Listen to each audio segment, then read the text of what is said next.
Sejam bem-vindos, nós estamos no 51º Festival de Brasília do Cinema Brasileiro e a competição principal nos trouxe muitas surpresas, dentre as quais um dos filmes que até agora, quando quase todos os filmes já foram exibidos, ainda está como um dos grandes favoritos, é Los Silêncios, que estreou este ano na quinzena dos realizadores em Cannes e agora aportou finalmente no Brasil em sua primeira exibição no próprio país de produção. Mas tem um quê extra. O filme é uma coprodução e ele atravessa nossos territórios, a nossa fronteira com os nossos irmãos, e eu acho que isso é uma questão trazida de uma maneira muito necessária para essa edição do festival. Temos a diretora, Beatriz Senier, para poder falar um pouquinho sobre o seu filme. Por gentileza, comecemos então por essa questão. Como foi ter essa produção, alcançar o outro lado e fazer em conjunto essa produção?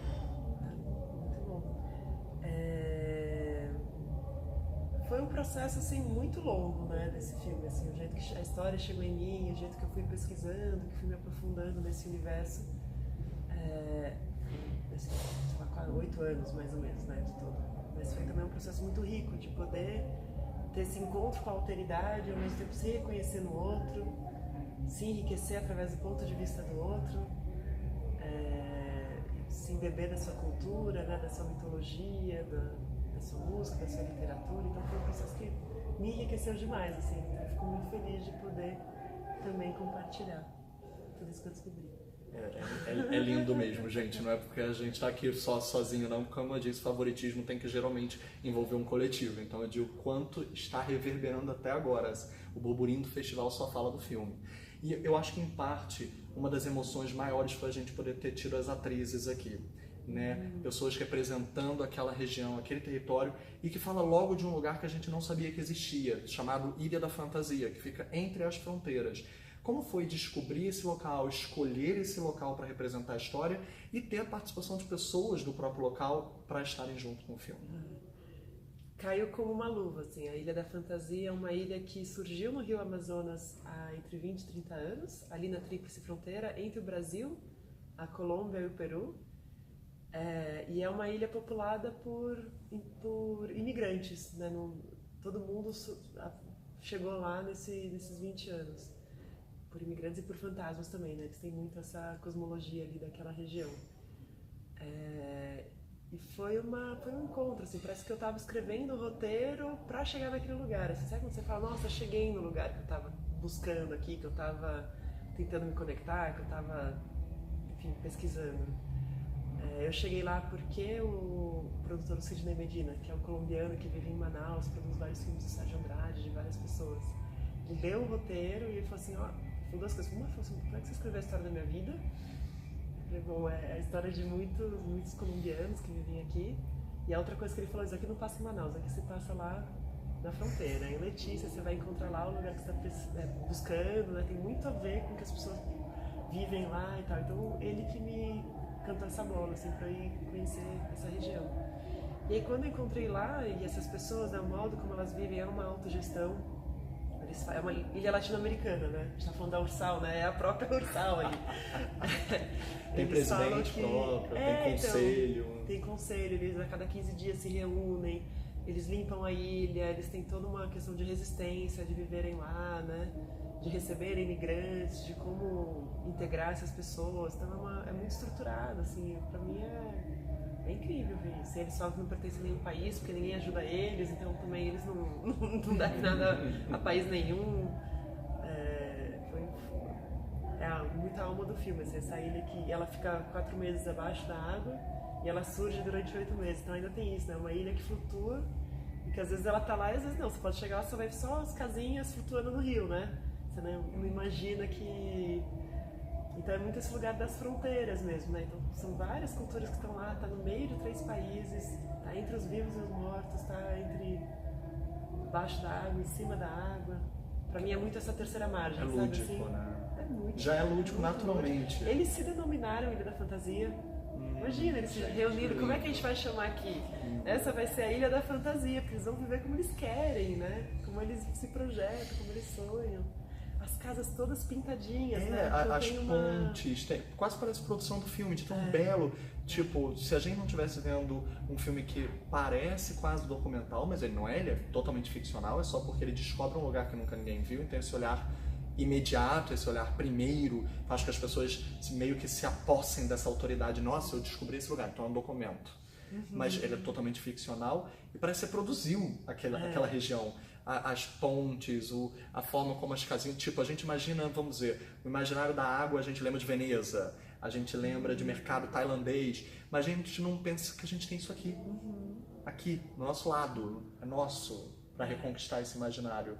E eu lhe pergunto justamente sobre isso. Como foi... Daqui a pouco a gente volta para falar sobre a logística, de como é filmar com a água que sobe e desce, mas como foi juntar um roteiro que ele veio de maneira pessoal, imagino que tem uma raiz íntima, há uma questão cultural e territorial em conjunto com aquelas pessoas e conseguir dominar esse espaço entre o quanto você revela de um lugar que está sendo descoberto para o espectador, mas ao mesmo tempo encanta com algo que é da sua mesmo capacidade como roteirista também, de escrever o filme que você vai dirigir. Então, são várias respostas aqui, eu vou tentar colocar tudo junto. Tem uma coisa também de lá, que é uma coisa que eu estava buscando, que é esse lugar, que é um lugar, né, é um lugar marginalizado de uma certa maneira, mas que as pessoas cultivam essa dignidade. Então as casas são pintadinhas, eles têm flores, tem uma coisa de cuidado muito, muito grande, assim, né? Que tem também em outras comunidades de palafitas. Mas lá quando eu vi, tanto que pra gente filmar lá, eles pediram pra gente dar pra eles, como contrapartida, tinta pra eles pintarem durante sei lá quanto tempo as casas. Outro tipo de produção mesmo, né? Outro tipo de... Viabilizar a vida. Enfim, então foi um encontro assim, muito, muito feliz, assim, da gente. Eu sei que no ponto que a gente fala da questão do lugar de fala e tudo mais, né? Eu sei que o meu lugar de fala é de uma pessoa que está de fora, que está ali se aproximando daquilo, mas também é um lugar muito de admiração para aquilo que eles estão vivendo, para aquilo que eles estão passando, pelos conflitos que eles estão se dispondo a encarar. Né? Que pra mim eu admiro pra caralho, assim, essa coisa da justiça restaurativa, de você tentar conviver com uma pessoa que pode ter assassinado sua família, né? De tentar, assim, você fala, caralho, mano, olha, eles estão meio que incrível, eles estão abrindo o peito a isso mesmo. Nossa, eu fiquei, assim, muito, muito forte, assim, com todas as questões da Colômbia, né? Então, tô colocando um pouco junto. Mas, Beatriz, com relação ao lugar de fala que você mencionou, que é tão importante, está tão, né, em voga no cinema brasileiro, inclusive, você conseguiu um feito que foi... que está orgânico na obra, que é você conseguir captar uma equipe toda que é extremamente plural nesse sentido, né? Uma da Venezuela, uma da Colômbia, então assim, você conseguiu de alguma forma, de fato, o que a gente chama e cada vez mais, assim, é algo que nos mobiliza nos nossos estudos, por exemplo, que é o fazer com e não fazer sobre, né? Por isso brincamos que era o candidato ursal da competição. Exatamente.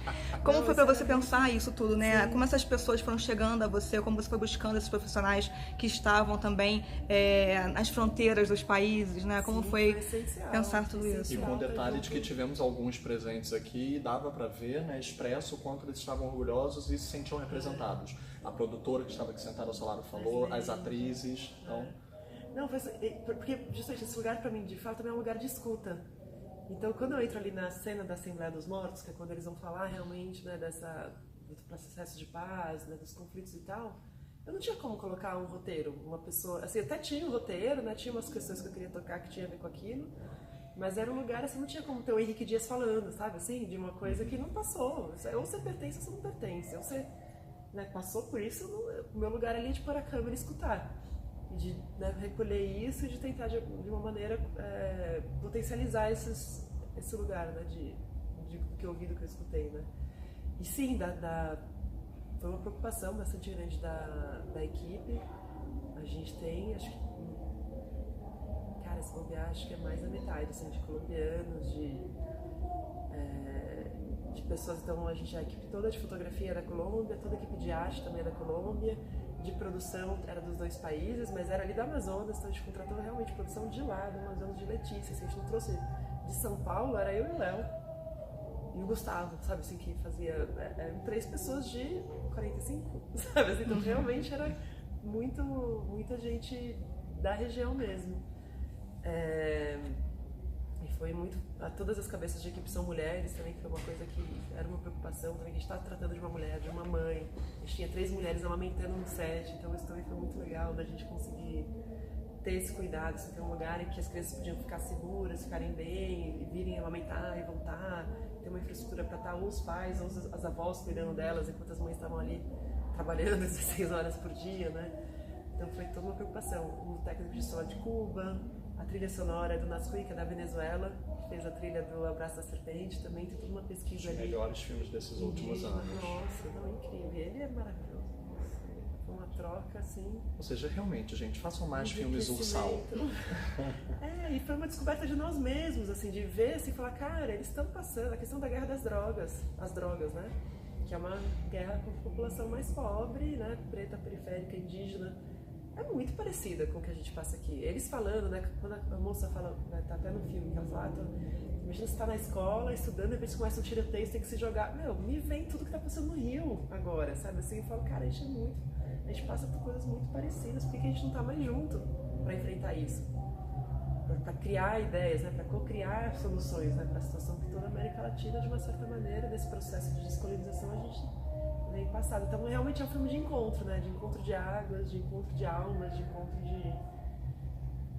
E aí, me joguei nesse risco, assim, com toda a consciência do tipo, nossa, ok, eu sei que eu não, né? Mas eu tô aqui nesse encontro e eu vou abrir meu coração a isso, assim, como é que... Não, e eu acredito que você conseguiu fazer tudo isso de uma maneira orgânica, combinar e harmonizar realmente os assuntos, porque nada parece jogado, nada parece fora de lugar. Apesar de termos perpassado vários temas, tudo tem um arcabouço e uma espinha dorsal. A história fala sobre aquela região que eles tiveram que criar para si, porque são refugiados de vários conflitos, de várias guerras, de várias formas de impedimento de vida, e eles têm que extravasar, né, como água mole e pedra dura, tanto bate até que fura, e transbordar. E nesse sentido eu pergunto a estética do filme. Não tem como não se falar sobre todo esse conteúdo, toda essa política, sem falar sobre a estética. E a estética é muito precisa. Não vamos dar spoilers aqui, se fala sobre os vivos, sobre os mortos, mas não vamos falar quem está vivo, quem está morto. Há uma interpretação também sobre ninguém estar morto em cena, não existirem fantasmas, é o espectador quem pode interpretar. Mas como foi a decisão de criar um filme que brinca com chiaro escuro, que brinca com luzes naturais, que brinca com o lampião? Os fantasmas vão começar a ser representados por elementos luminosos na roupa, no cabelo. Como foi começar a adotar essas pequenas marcas e que vão ditando o enquadramento sempre cercado pela água, né? Que vai chegando até dentro das casas. Já tinha desde o roteiro, assim, de que a água, conforme a água ia subindo, assim, ia invadindo essa casa, também essa mãe ia conseguindo trabalhar esse luto, e aí a água invade a casa e na outra cena tá chorando, tá saindo pelos olhos dela, né? Então a casa é quase também essa estrutura da amparo, assim, né? Que tenta de alguma maneira, e tá cheio de frestas, e o outro entra, né? E você vê o chão, você tá vulnerável, mas ao mesmo tempo ali se segurando, né? Então a água era um conceito sempre muito presente, o ritmo da água, esse ritmo de você estar flutuando, esse ritmo de você se conectar de um lado para o outro. Lá eles falam que as crianças, antes de aprender a andar, já sabem remar. E eles pulam da janela para a água, assim, então realmente tem uma coisa assim, muito forte. E a água como um elemento transformador, né? Como um elemento de... Você banha, você chora, você transborda, né? Um elemento realmente de troca. A coisa do florescente, né, que é uma coisa muito da cultura local, assim, que eles veem a floresta com essas cores. Lá tem muito ayahuasca, então tem muito essa coisa assim de você... O delírio. Dessas cores serem mais vivas do que o que você... do que o que a gente pode perceber, assim, né? Então tem uma coisa, não sei se é indígena, não sei, mas assim, que é da Amazônia, que eles usam muito essas cores, mesmo nas roupas, nos adereços e nas casas, como eles realmente falam que eles veem, assim... E o que eu achava muito incrível, essa coisa, né, dos vivos, é a convivência que tem entre vivos e mortos, que não é do medo, é outro registro. É um registro da convivência, que tá tudo bem você conviver junto. E aí eu ia conversar com a Vanita, né, e aí a Vanita falou, essa maçã foi um fantasma que te deixou, e os fantasmas movem objetos e convivem juntos e se cuidam. me protegem, sabe? É um outro lugar ali de conexão que não é do medo do desconhecido, mas não sei, de uma plena confiança de convivência, de tempos que talvez não exista essa separação linear, sabe? Assim, de presente, passado, futuro. Por isso criar essa nova imagem, né? Por isso que, acho que vai chegando nesse lugar, assim, eu fui tentando chegar nesse lugar. A fotografia é hiper precisa. Mesmo na água. Mesmo com todas as dificuldades que você tem de filmar em barquinho, em canoa. É super... A gente, né, trabalhei com a Sofia Johnny, que é a diretora de fotografia, a gente decupou todo o filme, então se você quiser ver o storyboard, assim, é muito impressionante, como mesmo antes de conhecer alguns lugares, eu sabia exatamente onde ia filmar, eu desenhei, chegou lá e falei, nossa, foi, tipo, eu pegava o storyboard e falava, meu, olha o que a gente tá vendo aqui, idêntico ao que eu tinha desenhado, então parecia que tinha realmente uma conexão, assim, do filme ir se revelando e eu tava ali meio como uma antena pra ir pegando ele.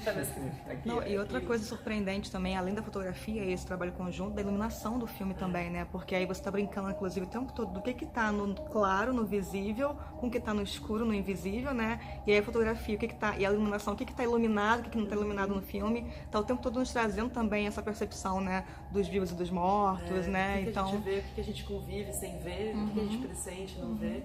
Então a gente tinha essa questão, né, de são muitas cenas noturnas, né, e eu realmente queria partes totalmente escuras do filme, assim, que você não visse nada. E uma luz que ela caminha, essa luz, você só vê aquele pequeno lugar que ilumina e vai indo, e o resto a gente trabalhou daí no som, né, com várias sensações ali que a gente foi construindo no som. Então isso era uma das diretrizes da fotografia. Outra de ter fora de quadro, muitas ações, toda a violência acontece fora de quadro, e você percebe isso ali naquilo que aqueles personagens carregam daquilo, né? Quando se recebe uma carta, ela recebe telefonema. Sempre ela olha, né? Tem todo...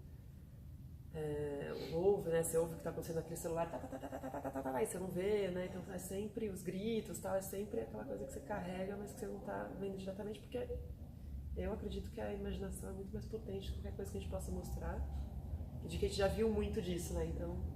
E aí a terceira coisa é essa coisa do fluorescente, né? Que daí incorporei da cultura local, dessa cosmologia deles, pra ir pintando o filme também com isso, assim, de não ser mais um drama latino-americano de cores amareladas, pastéis, entendeu? Eu falei, não, é para outro lugar que a gente vai pra... É um filme pintado, eu acho que você usou a palavra certa, é um filme pintado. E por pintar e trazer esse imaginário, eu acho que é um filme muito especial, que necessita também de uma abordagem de público especial, de um fomento de público especial. E não à toa você também trabalha com uma forma de distribuição, a Descoloniza Filmes, que tenta fazer fora da caixinha de mercado, de uma maneira sempre alternativa. Eu pergunto, como é especial isso, como foi também com outros trabalhos seus? Seu trabalho anterior também traz esse olhar lúdico, a gente mal conseguiu falar, também traz o estrangeiro, traz um outro tipo de filmografia, como a indiana, com a questão, né? Como é lidar com, exibir para o público, levar até o público de formas alternativas esse olhar tão potente do outro? Então, surgiu muito assim a Descoloniza, né, com meu sócio Ibirá Machado, que eu trabalho desde o lançamento do Bollywood Dream, que é o meu primeiro filme, muito de uma... Assim, a gente não vai desistir, sabe? Tá tudo uma merda, tá tudo, né, tá tudo caindo, tá tudo... Putz, pra gente perder as esperanças, mas, meu, não, vamos se juntar. E a gente via filmes muito incríveis, seja na mostra de cinema, seja em outros festivais, e que não tinha nenhuma distribuição aqui.